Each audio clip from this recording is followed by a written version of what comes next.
What is up, guys? My name is Amogh Waranashiwar, and today I will be reviewing Toy Story 4. Toy Story 4 is directed by Josh Cooley and stars the classic voices of Tom Hanks as Woody and Tim Allen as Buzz Lightyear. After Andy gives his toys to Bonnie, the toys find themselves enjoying her company. And when Bonnie goes to kindergarten one day, she is not able to make any friends and instead makes a toy named Forky. Forky is integral to Bonnie's happiness, and Woody and the gang have to make sure that Forky is safe and with Bonnie at all times. Now, this movie came out like last year, 2019, it's 2020 now. I don't know, time flies.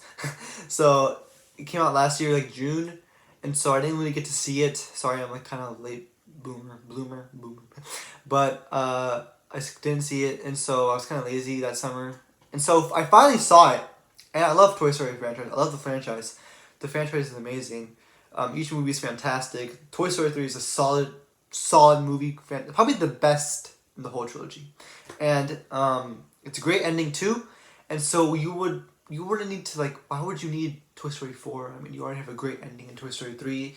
And so that's one of the main things about this movie, is that sometimes Disney Pixar kind of made this movie just to make it for money. And so as you keep watching the movie, you'll see that it's not actually just for money, is that it's actually for Woody. Because, spoilers, by the way. Spoilers all throughout this movie. But see the movie first. Make sure you buy the movie. Buy it. And then see the movie first. And yeah.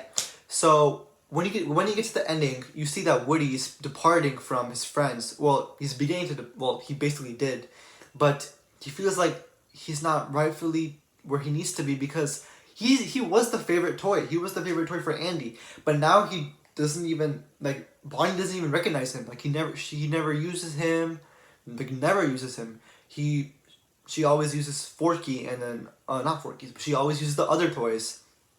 And so Woody begins to realize that his purpose is like lost. He has no purpose anymore to become a toy. And so you can see throughout the movie that maybe the only reason why he goes after Forky is to keep Bonnie happy and to make his purpose fulfilled. And so that's really the only reason that's even revealed when they go into that whole old shop thing. And by the way, the villain was kind of different than all the movies because they were good. It's kind of weird. So the villain, like it's shown in what, Toy Story 3, the bear dude, I forgot his name. Gosbo. I forgot his name. So the purple bear dude, and you think he's good in the beginning, but then he turns bad. And then from here, you think that girl is bad, but then she turns good. So that was great. That was a great twist per se, but it was really nice to see that she actually wanted someone to care for her, and she wanted to care for them. She wanted a kid, and she wanted someone to love her, and since like nobody loved her because she didn't have that voice box. And it's pretty heartbreaking to see that when she goes to that girl, after Woody gives her the voice box, and she goes to that girl and she sees that, she sees the girl looks at her and she takes her and she plays the voice box thing. You can see the expression on the doll's face that she's beginning to live her dream of going to a kid, but then the kid just throws her away because, I mean, kids mean. And so she was like, oh my god, my purpose isn't fulfilled. And then Woody goes to her, and then they resolve it. They go and then they find a kid for her, basically. And yeah, that was great. I mean, the villain was handled really well. She was great. Yeah, everything was great. And what other things that was great was the score. The score was fantastic. I mean, throughout the whole trilogy, you will see that the score is just amazing to listen to hear. And so when you see, when you listen to the score in the movie, you feel like it's fantastic. Especially the opening scene, it engages you, keeps you enthralled in the movie, is to see like what's going on, and see the opening sequence between Bo Peep, Woody, and everyone else. And let's talk about Bo Peep. Bo Peep was great in this movie. She was in the first movie. I don't really remember her at all. I don't even remember watching the first movie. So yeah, but she disappeared after that. Bo Peep was in the first one, and she was kind of dull. And so in this movie, they revitalized her essentially and made her a much better character.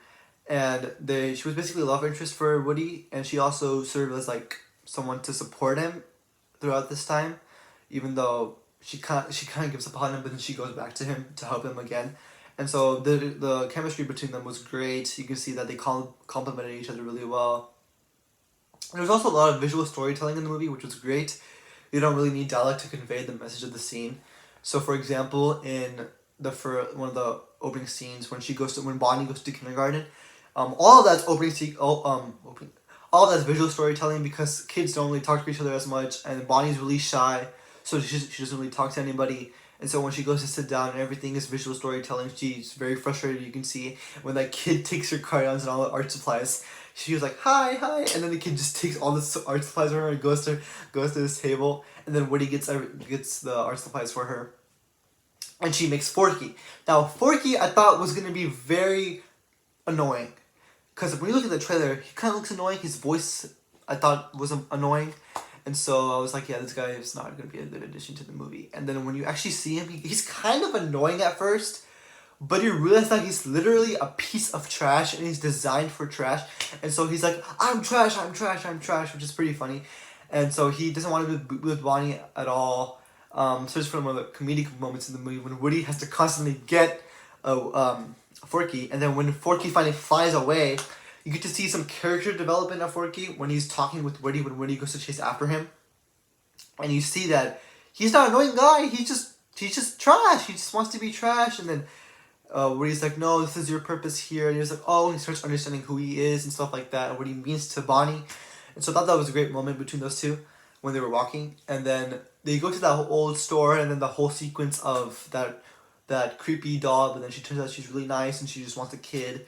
And so yeah, everything about this movie was great. The ending was great. Like I said, sometimes this movie can feel like a cash grab, but in reality, I think they went for an ending for Woody. And so you can see there was a comment on YouTube that I really liked. It was about Toy Story 3 was Andy's ending, but Toy Story 4 was Woody's ending. And so that's a great way to put it, because I mean, everything ended with Andy in Toy Story 3, but then Toy Story 4, Woody has something to do. I mean, he has no purpose. The girl doesn't really, Bonnie doesn't really like use him a lot. And so doesn't really have any purpose. And so this movie is about finding his purpose, and he basically becomes a lost toy, but he doesn't become a lost toy, but he goes off with Bo Peep and all of her friends, the sheep and everyone. And so yeah, everything was great. Key and Peele were great. I think they were the two birds, fluffy birds, whatever. And they were really funny. They were a great addition. Keanu Reeves was really funny too. He was a great addition to the movie. Really, this Canadian stuntman dude, and he goes on and like he does all these crazy stunts. This was great. Yeah, this movie was fantastic. I had a great time with it. It was a blast. Overall, I would give this movie a 9 out of 10. Like I said, sometimes this movie can feel like a cash grab, but overall, the ending was great. The ending made up for it, and I feel like this movie really did a great job as a kids movie. You know, these other studios these days don't really produce kids movies like, you know, Norm of the North. Such a bad movie. Terrible movie. That movie's horrible. You know, Emoji Movie. I haven't seen that, but it looks really bad. I know it's terrible. It probably has like 0% Rotten Tomatoes. So, yeah. Thank you guys so much for watching my video, my review. This is my first review, yay! I will be posting more and more reviews as the weeks come, since I have more time at home because of the coronavirus. Stay healthy, guys.